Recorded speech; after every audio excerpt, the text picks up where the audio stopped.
Alright, so this is going to be tutorial 7, which is continuing off of the tutorial, which was tutorial 6. Tutorial 6 was setting up the two shaders with UV linking on the cube. So in this one, I wanted to give a update on the textures and also to discuss some of the ways that I worked around in Photoshop, the issues and the scaling, because before the texture didn't look that great. Okay. Alright, so here's an update, and it's better than before. Let me zoom in,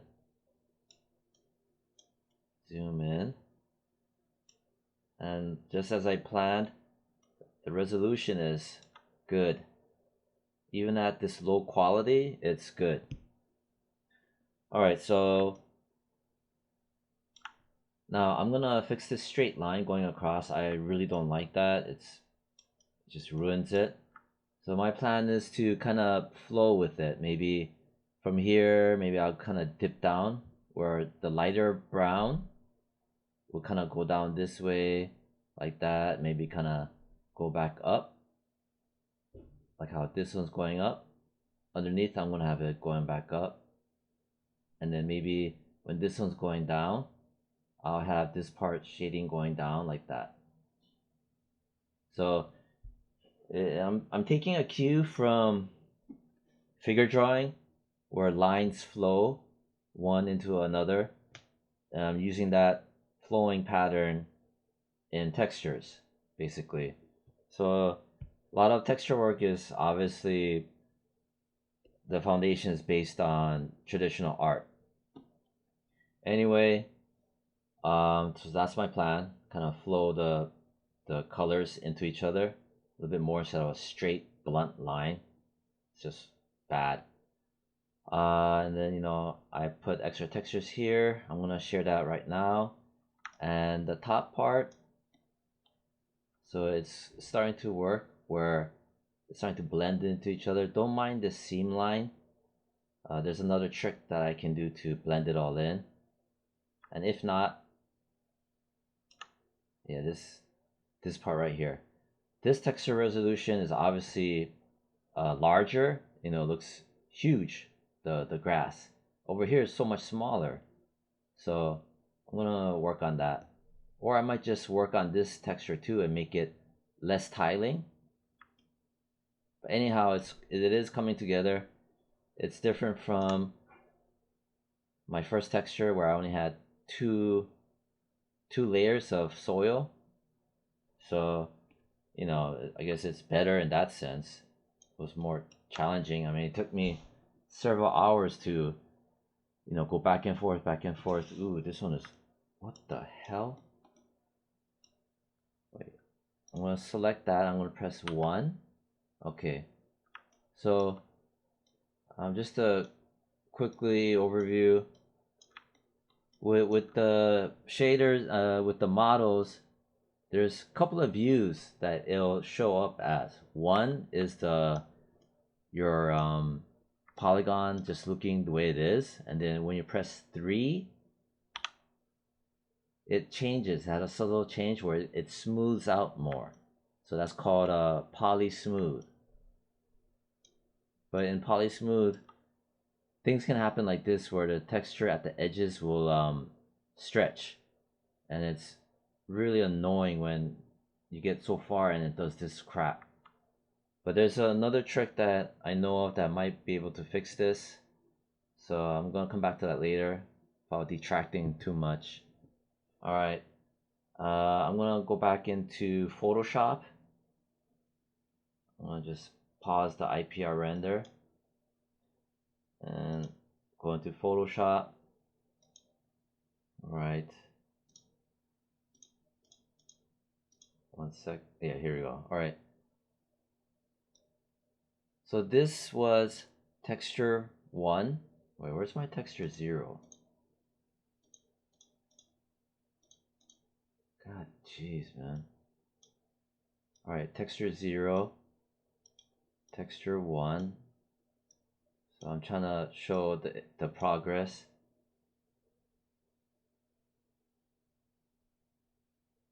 Where's 2? 0, 1. Oh, God, are you serious? 0, 1. Okay. And this is... Alright, whatever. So this is 0. The base one that I did. So a lot of these were issues because scaling wise, you know, they're large. I'm trying to make a scene where it's bigger piece of land, you know, so the proportions don't match. And also you could tell, you know, these are footprints and it just doesn't look good. And you got these sporadic little debris and it causes a distraction just visually wise.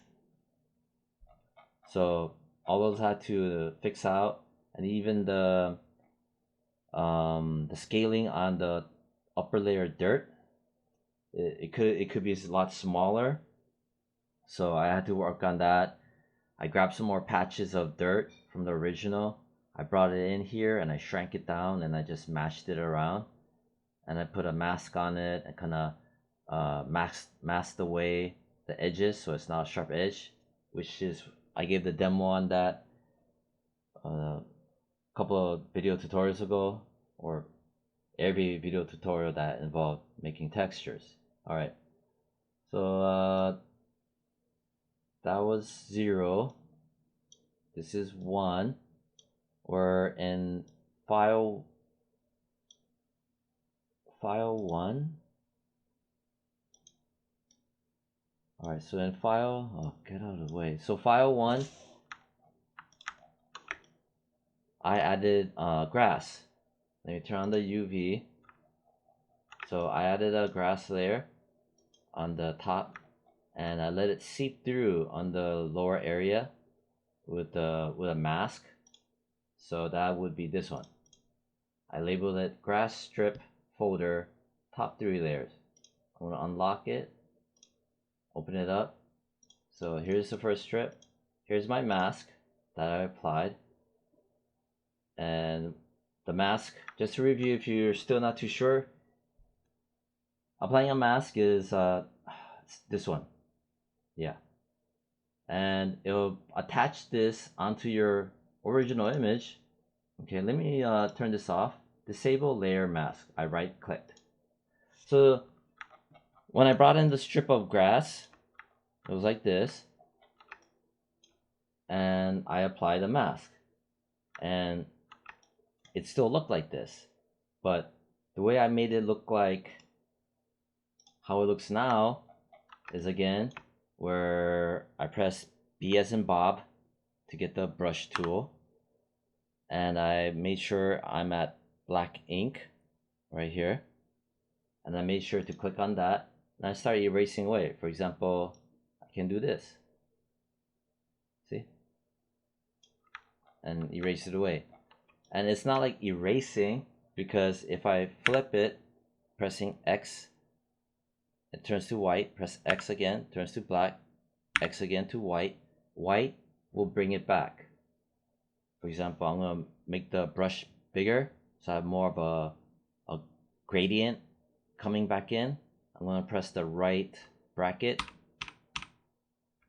So see, just to review, if some of you are not too familiar again, or just need a brush up, that's what I did. So, but that is all on this. Do not start drawing on this. If you do that, you're gonna make it black. You see that? See what happens? That's because I was on this. Be on this. Every several videos I would always remind that, because that would always goof me up when I was first learning. Oh, this is ugly. So this, oh wait, this is my old file. I fixed all these up, these lines. So that's what I did for every one of them. Down here, this strip, I labeled it grass strip layer 2. It helps to label it. It just, I don't know, it's a really good habit. It just helps me to see better too. So I did that. So that was for the version 1 where I made updates. And I started adding more smaller scale resolution for the top layer, which what I did was, again, just to review,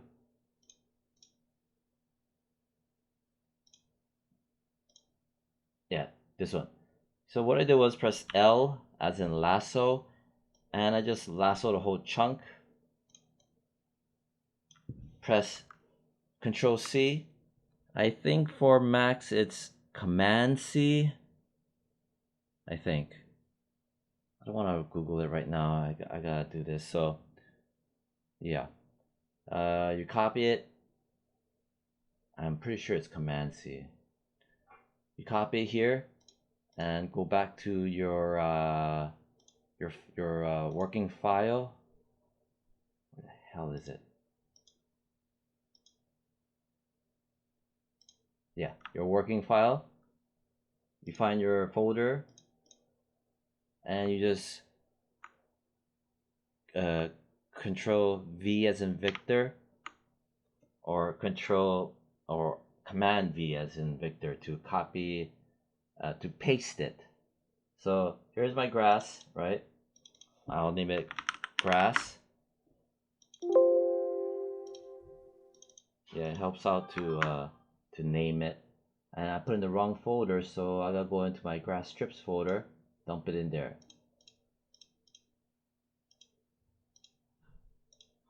So I intentionally left this one open, undone, to give this demo. So I'm gonna grab it, put it here. That's what I did. And like I mentioned before it was the scaling was too big. So for example, if I want to try to fix it right now, I can press Control T, and for Macs I believe it's what, Command T, and then this little box comes up. Pull it from here. Make sure you're wait, yeah, grab it from there and just pull down, so I can kind of scale it down and kind of move it around. You scale a little bit back up so it just fits. And I have this on the link so that it scales uniformly. And then I press enter. I did that. Then I go, since I have it selected, I go in here, click on the mask. It makes a mask for me, and press B as in brush and start painting away. Make sure I am on X. Press X, make it black. And then I want to start take away this chunk. So instead of just painting, maybe I'll use a marquee tool, M. I'm gonna do this, marquee it, and then I'm gonna press G as in George, or gradient, so that it becomes a bucket. See that bucket? That's G for gradient. If you don't have it, if you press left click and press, you can, yeah, I meant to say paint bucket tool, not gradient. So paint bucket tool. Sometimes it might be like this. You press G and it doesn't change. So you hold out, you press left click and hold and manually select that. Anyway, so that does that. You click in here and see over here how it's turned completely black. That's this area. And I blacked it all out. Press M as in marquee, click outside here, and I made my mask here for this demonstration. Then same one, see? I want to start taking away over here. So M as in marquee, I'm gonna go like that. Press G as in George and do that. All the while knowing I'm on my grass mask. And just wipe out everything. Now you go in, press M, marquee, click in here just to release it. Press B as in brush, and You can press the right bracket, make it a little bit bigger, and just carefully right there, stop right there, and you just start edging away to make your grass strip. So that's what I did to make the grass. That's the procedure. And it's pretty much the same thing for the other textures. So I just want to show that I did not give a demo on the grass. So I wanted to at least do that. That's basically what I did. I'm going to stop there for the grass. And there's another one I need to share. Alright, so let's say I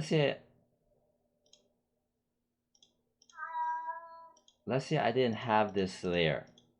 Okay, I want to share this. So let's say I grab this layer right here, and then if I wanted to, let's say, grab that layer and make a copy and drag it down, right? I'm gonna share a annoying issue. So what's the best way? How am I gonna share this?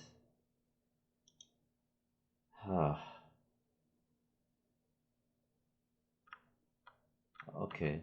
Alright, you know what? Here. Alright, so here's my grass layer, right?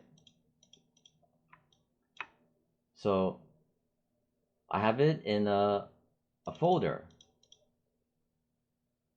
And if I click here, it automatically grabs a layer, right?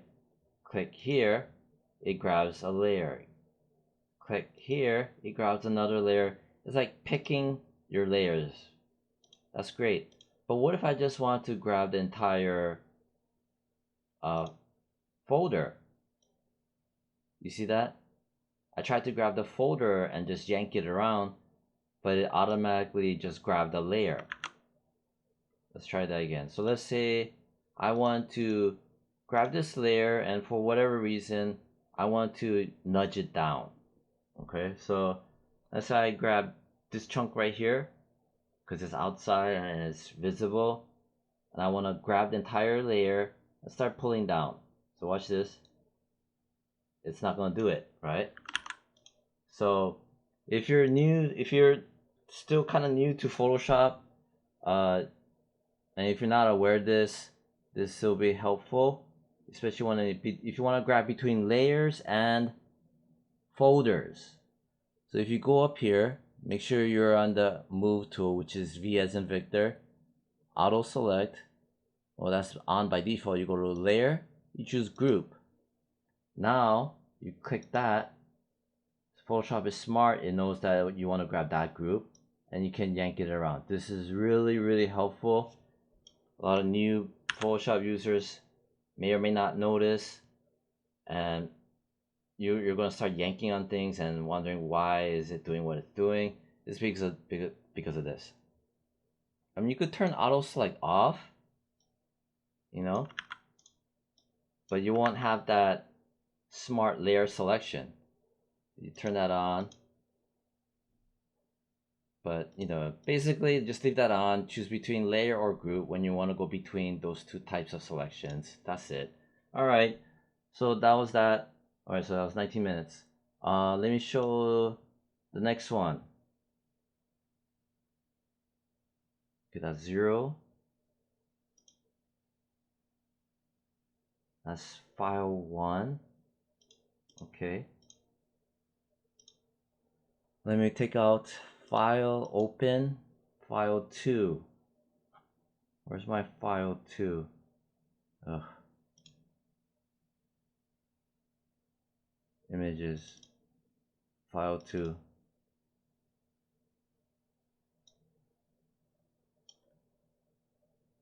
All right. Okay, file 2. So this is file 2, the second revision. All right, so here's my UV. Okay, and you want to set your UV to I had to set it to linear dodge, linear dodge. I made 2 of it so it's more noticeable. Just lock it, hide it. So this is the other trick I wanted to share with. Okay, let me get rid of that. I tried doing this, but that didn't really help. You could still see the tire tracks. It was garbage. Let me get rid of it, delete it. Delete. Oh, it's locked. The hotkey to lock and unlock is control and question mark. For Macs, what is it? Command and question mark. Anyways, that's really helpful. Okay, so let's delete that. Okay, where was I? Alright, so here's some of the touch-ups. I labeled it. And I just did some touch-ups here. You know, I made a nice little blur. You know.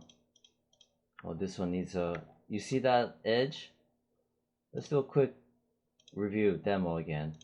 Select all of that. Control or command question mark. Unlocks it. Let me find that layer. This one, right?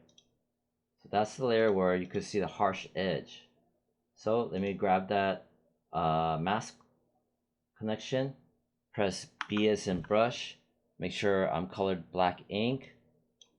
And make sure I'm touching that. And just start tapping away. See?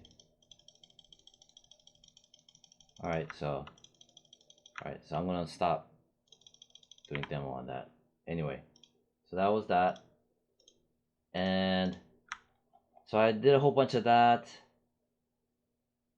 Here's the grass.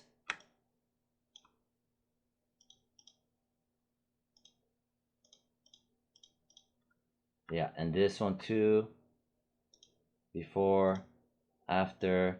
I kind of liked this. Ooh, look at that. Those edges are ugly. And still within that, yeah.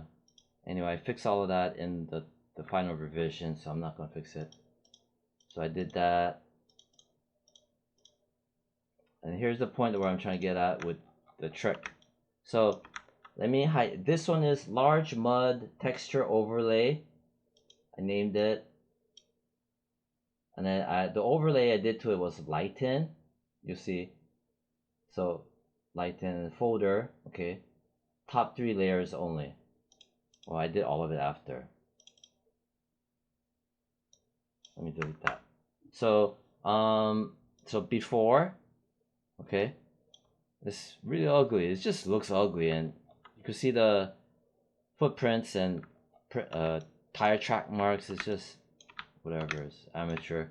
So what I did was I tried just copy and pasting the mud all over the place, which is, where the hell are you?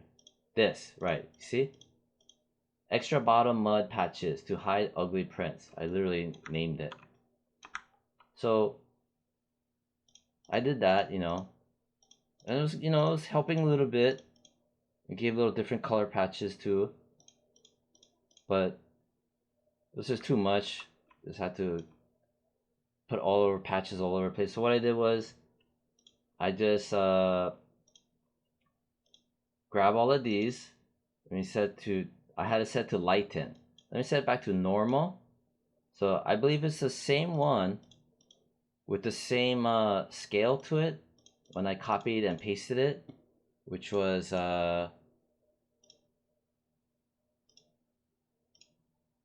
this one. So in this one, I just got the, you know, like this chunk, maybe like that. I copied it, Command or Control C as in cow. And then I just went back in here.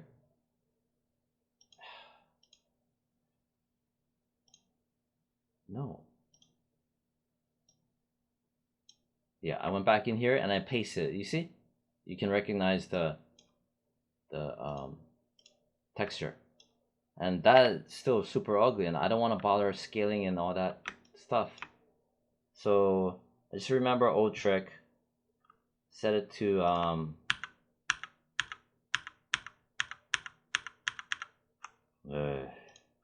lighten. See? And it just does a neat trick. So if anything you get out of this, get this. Just learn this neat trick. Boom. So helpful. Again, you get your strips. I didn't even put any masks on it. I just put lighten. And you could just, do your own experimentation with your files. See what colors match better for you. So yeah, that's lighten. I think I should put a timestamp on the video later. That's the one major thing that I did. Helped out so much. Look at that. All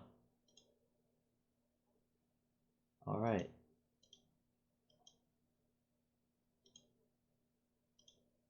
Right, so that's that one, that one, that one. So that was that.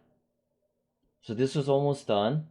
And then file, the third one, the most recent one, I noticed something where, let me take away my dark soil layers, okay?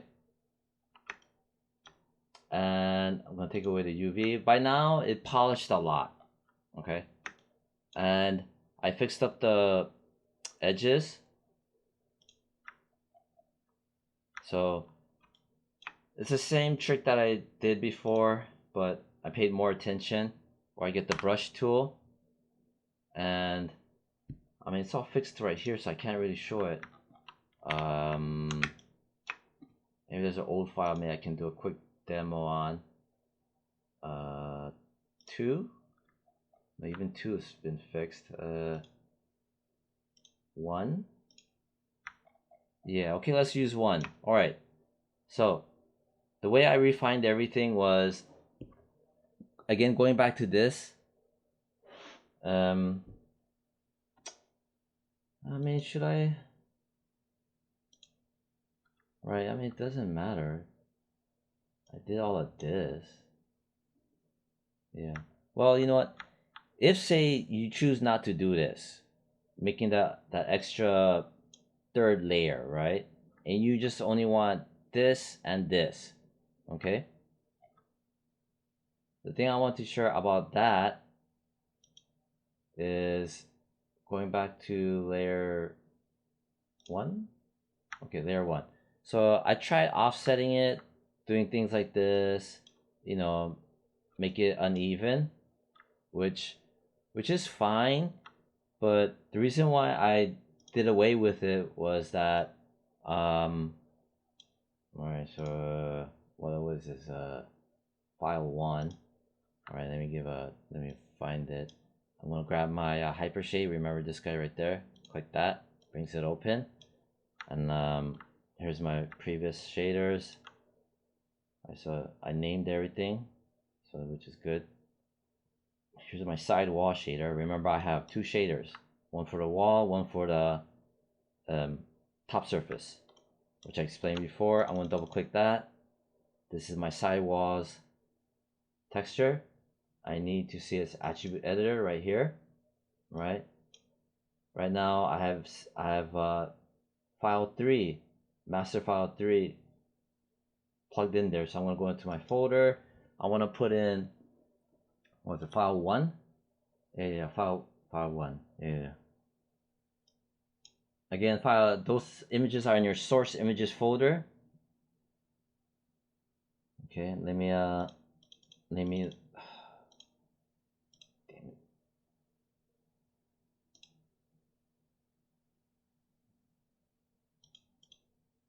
Hold on. Huh. Why don't you let me change the name? Whatever. So I plugged in the older file. Remember this one? I want to share why it didn't work. I thought it was gonna work, but it didn't. All right. So I'm gonna update it. It's gonna take some time because it's loading up a new texture. Alright, so here it is. I'm gonna zoom out. The reason why it didn't work was that regardless of the texture size, I was looking at layers of earth and how they look like. Um, it doesn't go this deep. That first layer, the top layer, right? And then the second layer is only about this deep. So it just didn't work. I was looking at textures and stuff and on Google.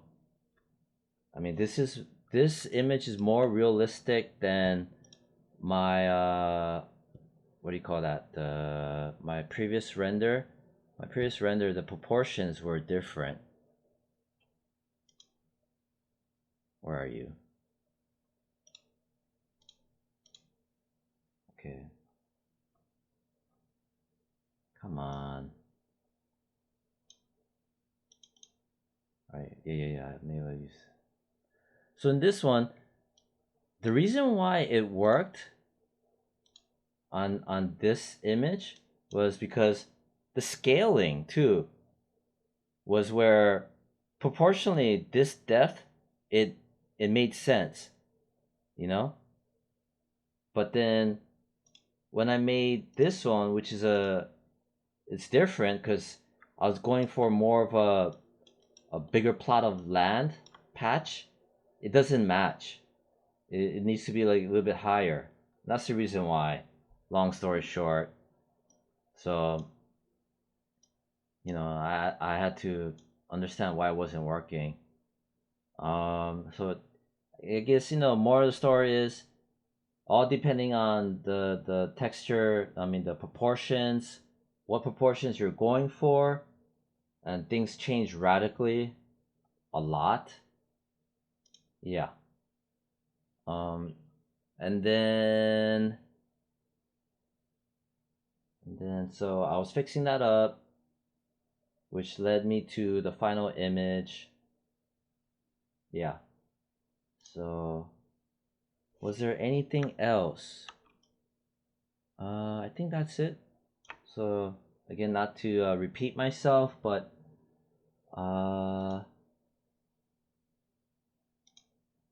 back to here just to quickly review.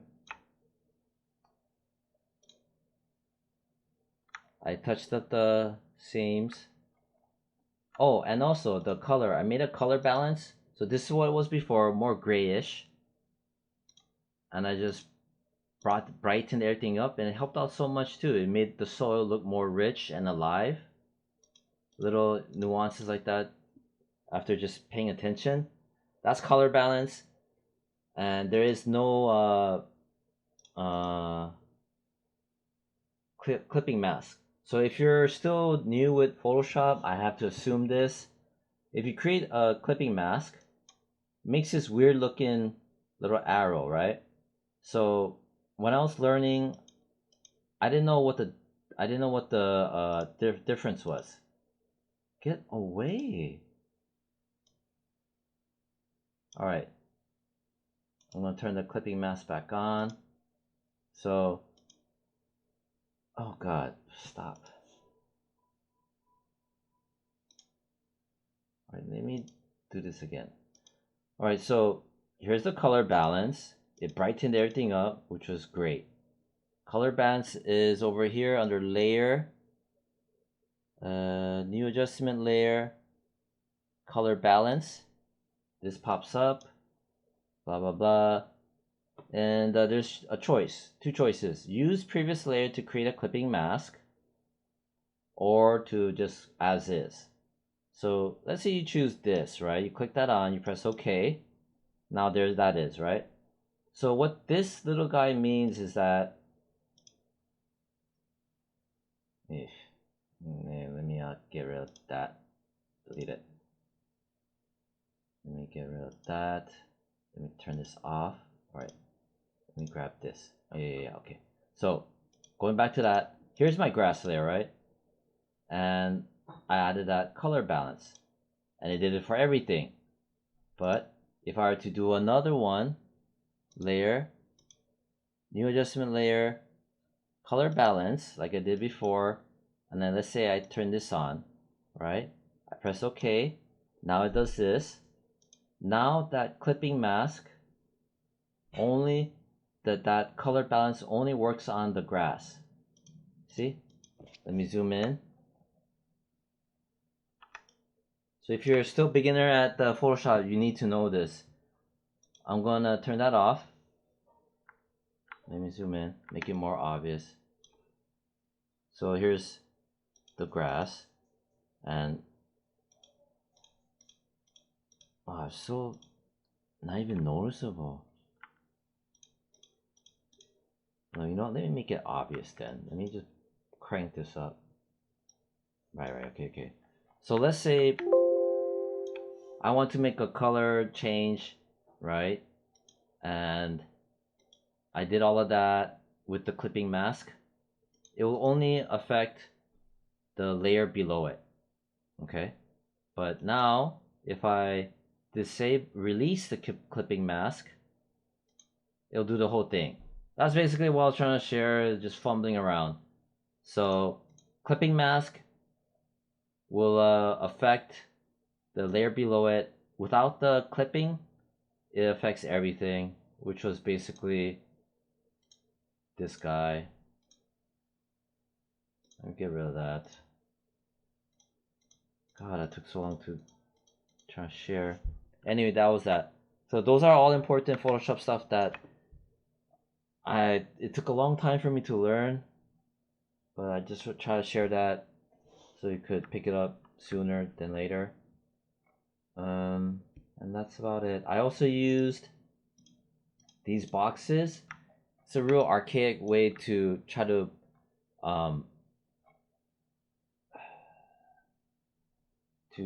align things. Let me get rid of that. So I put these boxes right on top of the UV lines to try to match it. Match meaning my my extra dirt layer, you see? I was trying to match it. And then the next one, try to match it from here.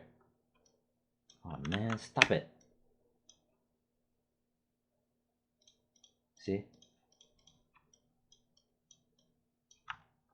I mean, for the most part, it's on point. Oh, ignore that. So that's what I was doing. And here you go, this one. Just kind of eyeballing where it stops and ends. I mean, starts and ends. And the last one. Right here. So that's the thing what I mentioned earlier in the beginning of the project, that once you align everything correctly, you're good. But in between that, you're going to be doing experimentation to try to align things. That was it. Alright, so that's the end of this tutorial.